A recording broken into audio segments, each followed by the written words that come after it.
Ang vitamin D ay fat-soluble vitamin at isa sa mga essential nutrients. Ito ay mahalagang vitamin tumutulong sa pag-absorb ng calcium sa katawan, na mahalaga sa pagpapatibay ng mga buto at ngipin. Malaki rin ang papel ng vitamin D sa paglago, paglaki at tamang pagkakahulma ng mga cells sa buto. Bukod pa sa mga nabanggit, mahalaga rin ang vitamin D sa pagkakabuo at paglago ng ilan pang mga cells sa katawan. Maayos na paggana ng mga kalamnan at neurons. Ano naman ang neurons? Ang neurons o nerve cells ay cells sa loob ng nervous system at basic working unit ng ating utak na nag-transmit ng impormasyon patungo sa ibang cells, muscle, or gland cells. Gaano karaming vitamin D ang kailangan ng katawan sa araw-araw? Para sa mga kabataan, 400 international unit. Para sa may wastong edad, 600 international unit.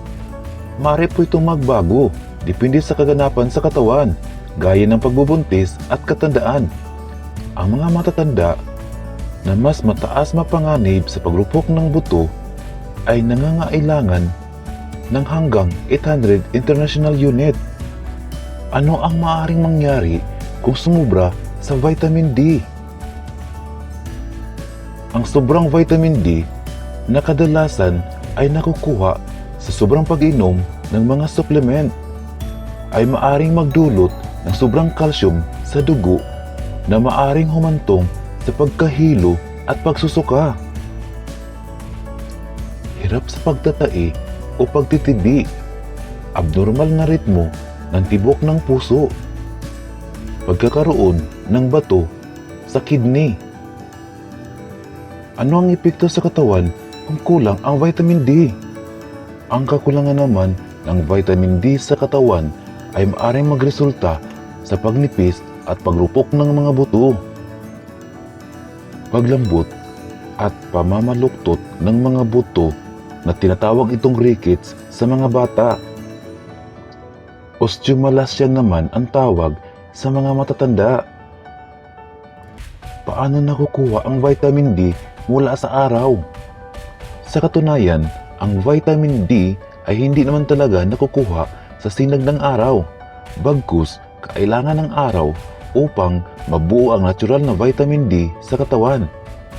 Ang ultraviolet na nakukuha mula sa sinag ng araw sa oras na tumama ito sa balat ay nakakapagsimula sa pagbuo o synthesis ng vitamin D sa katawan. Mga pagkaing sagana ng vitamin D. Ang nangunguna dito, ang cod liver oil. Ang cod liver oil na nakukuha mula sa atay ng isdang cod ay may pinakamataas na mapagkukuhanan ng vitamin D. Ang isang kutsara ng mantikang ito ay mayroong 1,360 international unit ng vitamin D. Ang sumusunod ay tuna. Ang isang lata ng tuna na nakababad ay maaaring makuhanan ng 154 international unit ng vitamin D. Sumusunod ang salmon. Ang isdang salmon ay mayaman din sa vitamin D. Aabot sa 447 international unit ng vitamin D ang 3 ounces ng isdang ito. Pang-apat naman, gatas. Mayroon ng mga gatas na nabibili sa mga pamilihan na fortified ng vitamin D. Maaring umaabot sa 154 international unit ang isang baso ng gatas na ito. Ang panglima, margarine. Ang isang kutsara rin ng margarine ay maaaring mapagkunan ng vitamin D. Hanggang 60 international unit ng vitamin D ang maaaring makukuha dito. Ang pang-anim, sardinas. Ang isang lata ng sardinas na kadalasan ay may 2 isda ay mayroong 46 international unit ng vitamin D. Pang-7 sa listahan ay ang atay.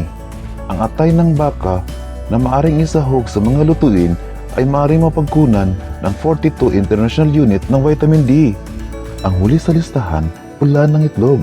Ang pula ng itlog ay kilala ring mapagkukunan ng vitamin D na umaabot sa 41 international unit. If you have question or clarification, please don't hesitate to comment below. I hope you learned a lot on this video. For more videos to come, please don't forget to subscribe and hit the notification bell for the next video. And please visit on my channel for more videos and watch out for our next video. Bye bye!